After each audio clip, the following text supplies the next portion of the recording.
The Galapagos lies about 700 miles off the coast of Ecuador, right on the equator, volcanic island group. And over the centuries, over the millenniums actually, various species have evolved there that have come onto the island and have changed. And that's why, when Charles Darwin came there, it was such a natural laboratory for studying mutations, because the species there are absolutely unique from anywhere else on the planet because there's so much isolation.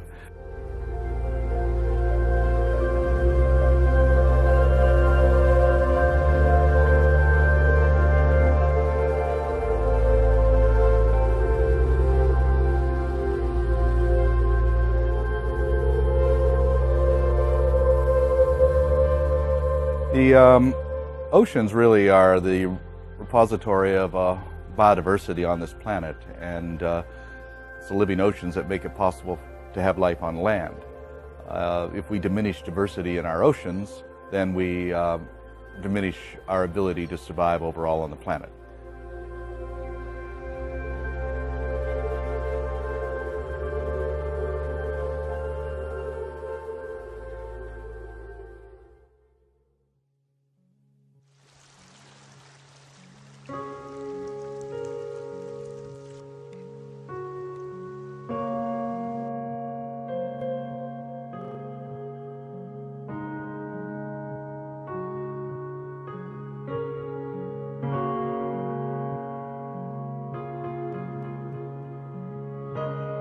Back in the 90s, we got some letters from people who were in the Galapagos saying, things that are happening here are not very good. There's more and more illegal fishing. There's a lot of problems. So in 1999, we decided to stop by there on our way up to the Panama Canal. We just took a short detour, and I brought our ship, the Ocean Warrior, there, and we stopped and we met with the director of the national parks, and that's when I made an offer. I said, well, would you like a patrol boat? They didn't have the means, they didn't have the money, they didn't have the ships, so they asked our assistance, and we gave them the Serenian, one of our ships, which we had back then. We gave that to the park on a 5-year lease, and it was patrolling the marine reserve, and in those 5 years they were able to catch a lot of illegal fishermen fishing inside the marine reserve.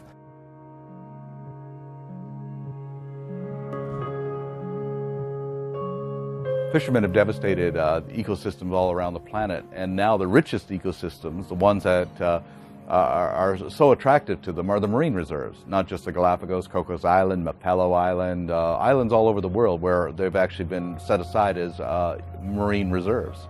This is where the fish are. I mean, it was Willie Horton, this bank robber, once was asked, well, why do you rob banks? And he said, well, that's where the money is. And that's why fishermen go to marine reserves. That's where the fish are.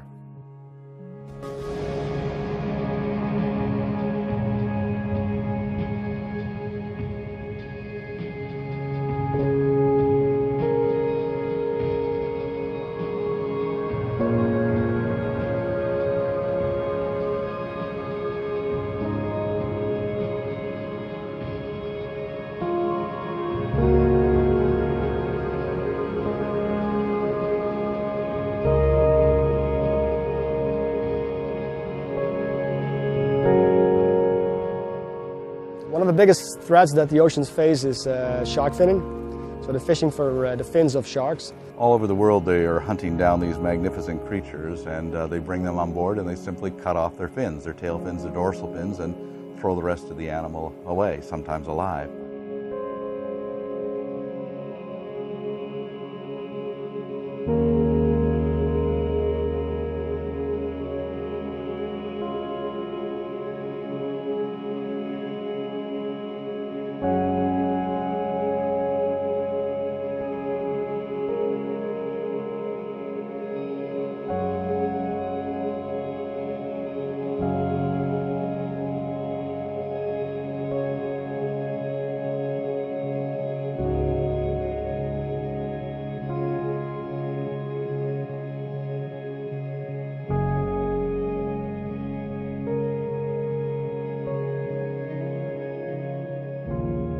$80 to 90 million sharks are killed every year on average, primarily for shark fins, and there's an increasing demand, especially in China, for shark fin soup, because shark fin soup used to be considered a sign of affluence.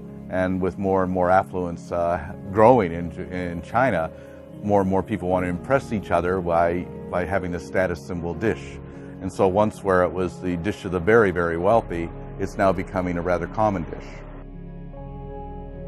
Sharks have literally shaped evolution in our oceans for 450 million years. So that means that every fish you see, its camouflage, its speed, its behavior has been influenced by the shark in that environment. It's an apex predator. It's absolutely essential for a healthy ecosystem. And when you diminish shark populations, you diminish the system as a whole.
In the last 4 years I've been working here, what we've been doing is reinforce the existing local law enforcement agencies like the National Park, the Ecuadorian Navy, the Ecuadorian Police. So we provide them with equipment, we provide them with money, personnel, knowledge, and we try to develop programs together with them. We have Marcel doing the AES project and the radio project. We have Hugo in charge of the legal project. We have Malena in charge of the educational project and also of the canine unit.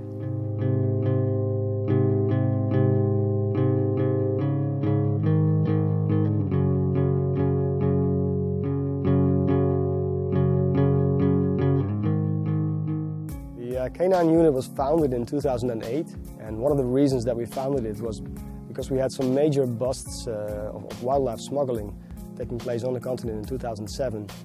When Sea Shepherd, together with the police, was able to catch about 90,000 sea cucumbers on the continent and about 18,000 shark fins.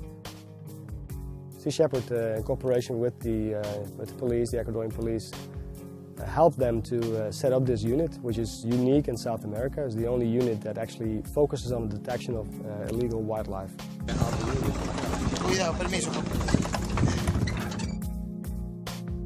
We've been here in the Galapagos since 2006 and working with the police pretty much from the beginning. So for us, to see the police waiting for us at the dock with the dogs and to do an inspection, it's just a reminder of why we're doing this, and to see them receive us the way they do, and to see that we're basically just friends in work. So for Ecuador to have the canine unit inside their boundaries, and specifically for Galapagos to have this unit, is extremely important. And Sea Shepherd obviously is very proud to be part of this.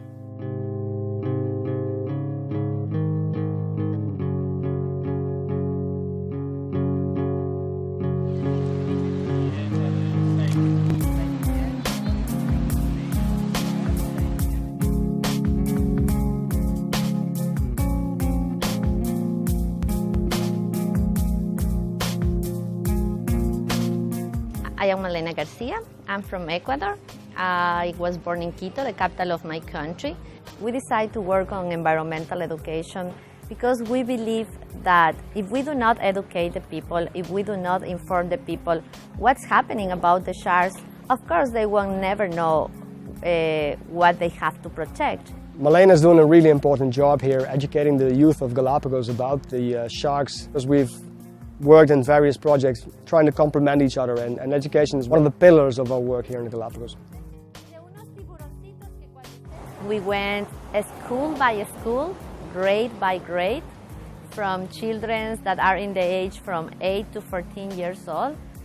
And what we did is to present some videos about how nice the sharks are swimming in the ocean. I also explained to them what the things that they are facing at the moment, like illegal fisheries, the shark finning, And all those things really shock them. You have to see their faces. Some of them are like almost crying when they see our videos or the pictures that we are showing. And immediately they want to stop that and they want to be part of the solution, like being the warriors protecting the sharks. Bravo!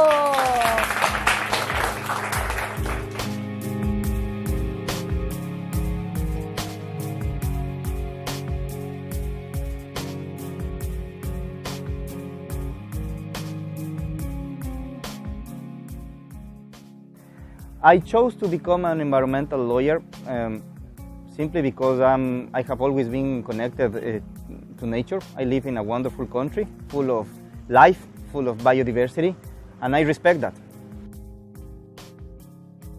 It's only logical for me to defend what I have and to appreciate what I have and to use my work and my knowledge for an important cause, for an important issue. I loved being a lawyer from as long as I can remember because I simply don't like injustice.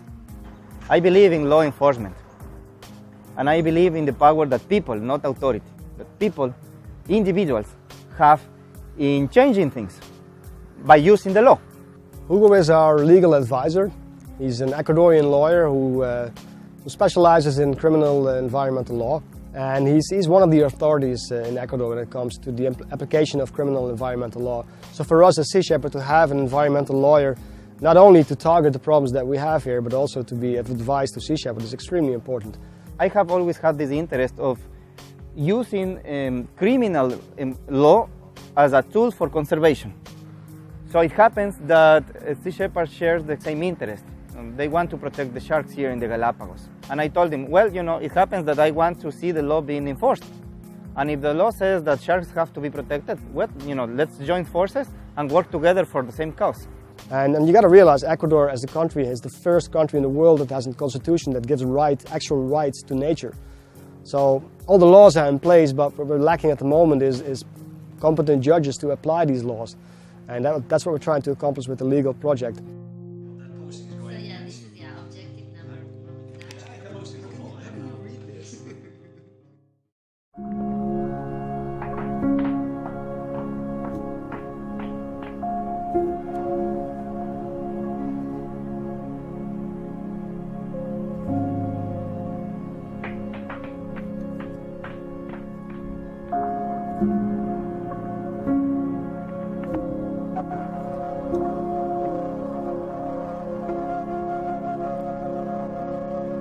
We're standing here on the dock in San Cristobal Island, and behind us you see a whole bunch of boats.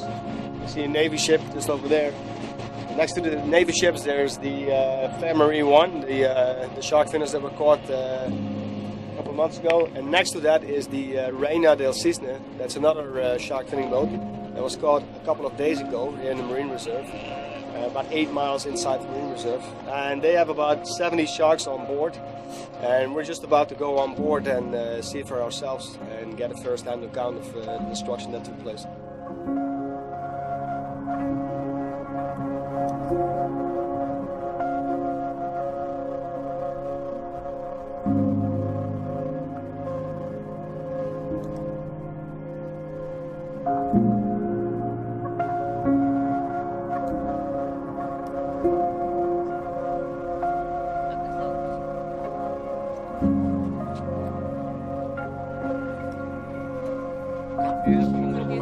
Para no olvidarnos mejor en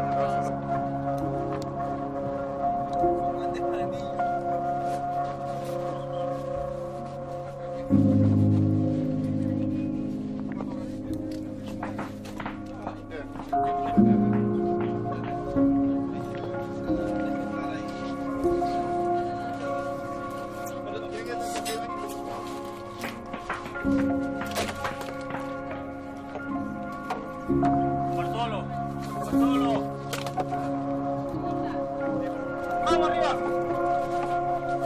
¡Vamos! ¡Arriba!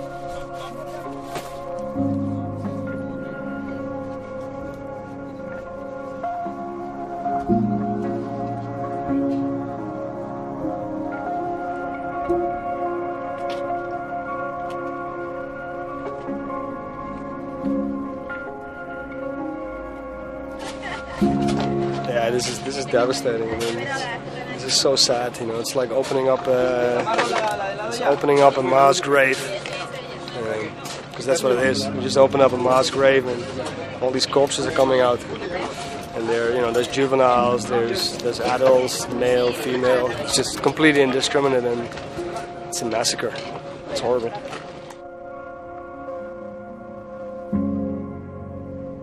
Unfortunately, the impact on the environment is quite severe. You know, these sharks are part of the Galapagos ecosystem, and taking these emblematic animals from the Galapagos Marine Reserve is lowering the population. It's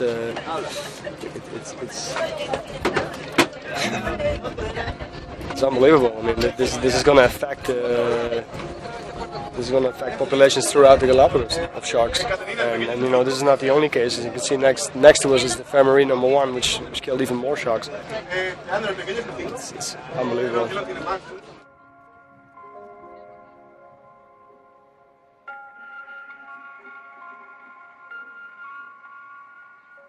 So this obviously is what brings in a lot of market, a lot of money up on the market. This is why people doing this for this. Part of an animal that is killed for a tasteless bowl of soup. You gotta stop.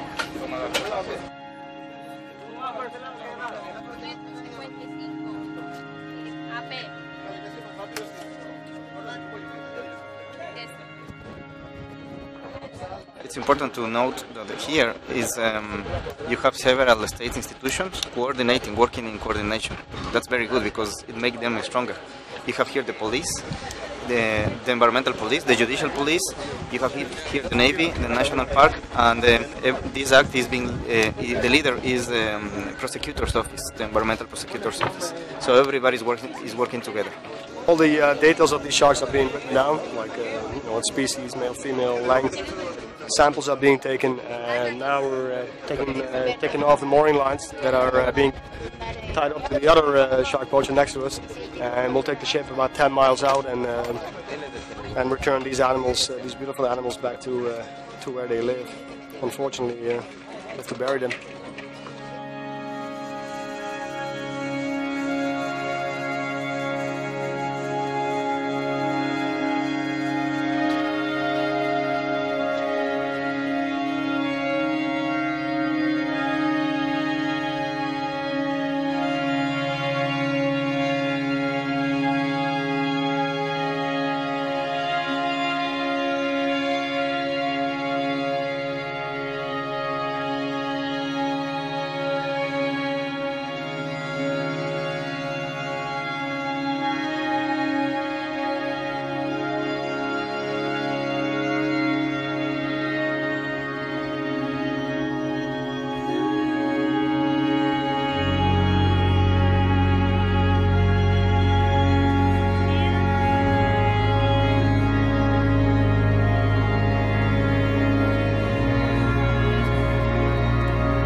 I just cannot understand in my legal logic how these things could happen, how judges could even think about saying that they are not, they don't have the power to analyze this type of cases in a province like Galápagos, whose 90% of the protected area is, as it says, protected. This is clear evidence that something is going really wrong when it comes to judicial response to environmental matters here in Galápagos. And if this time something doesn't change for good, then we for sure will have lost a great opportunity for change.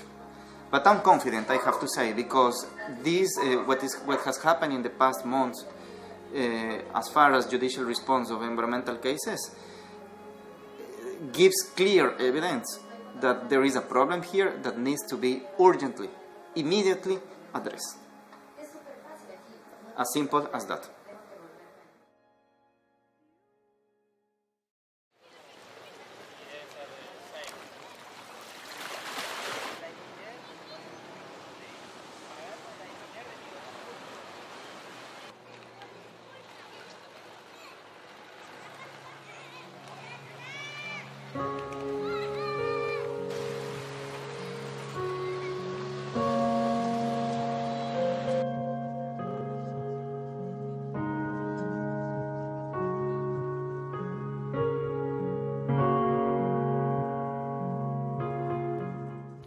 Then we have Marcel Wensveen from Holland. He's in charge of the AES project. We're building a network based on a radio signal, a big network that we're placing all over the archipelago, which allows us to monitor every single vessel movement in the marine reserve. For me, Marcel was a logical choice. As soon as we got the funding for it, there was simply no question in my mind that I would ask Marcel to do this. Marcel came to us as a volunteer. He volunteered for about 6 months installing the radio project for the police. He built repeater sites, he went up mountains, up in antenna masts, and seeing his enthusiasm and his passion about what we're doing, and he's become a true Sea Shepherd crew member over the years. If you need to define very basically what the AES network is in Galápagos, then you have basically 3 things. You have 2 control centers. You have the network, which is actually providing the data to the control centers, and you have the boats. When you want to have 100% coverage in a landscape like this with huge volcanoes, then you have to make a good layout where you put your base stations. And after doing some research, we found out that if we put it in 9 high points, then eventually we were close to 100% coverage. When we have all 9 sites running, we'll have a full network, and we'll see every vessel that already has AES. And that's the first step. The next phase will be to get all these small boats to install AES as well. And then in no time we'll pretty much see every single vessel move around, and that's going to be a glorious moment, of course, for us. We think that AES is going to be a major tool to stop poachers even thinking of coming to Galápagos.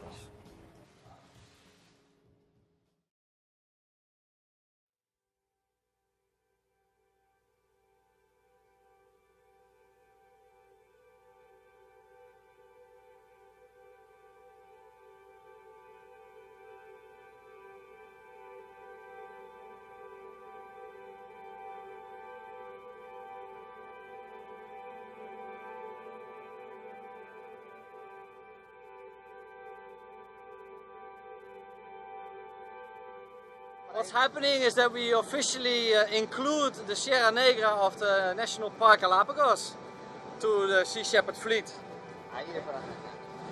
Bob Barker, Steve Irwin, Brigitte Bardot, Sierra Negra.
The installation of AAS is a big step for Galapagos.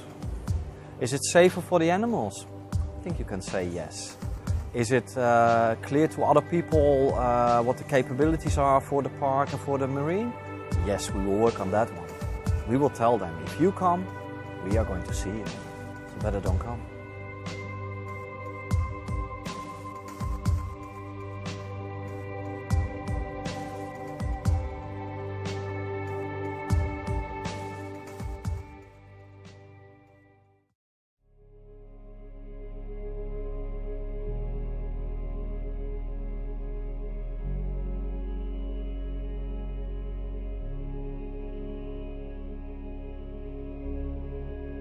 For me as an activist, it was a huge change to leave the ships, where I've been on for 5 years, and start working here on the Galapagos, because the work here can be very, very political at times. On the other hand, this is the way it works, and we've proven that it works, and we're getting somewhere that we've never been before. So this is the way to tackle the problem in the Galapagos, and I'm very happy to be able to defend this beautiful place.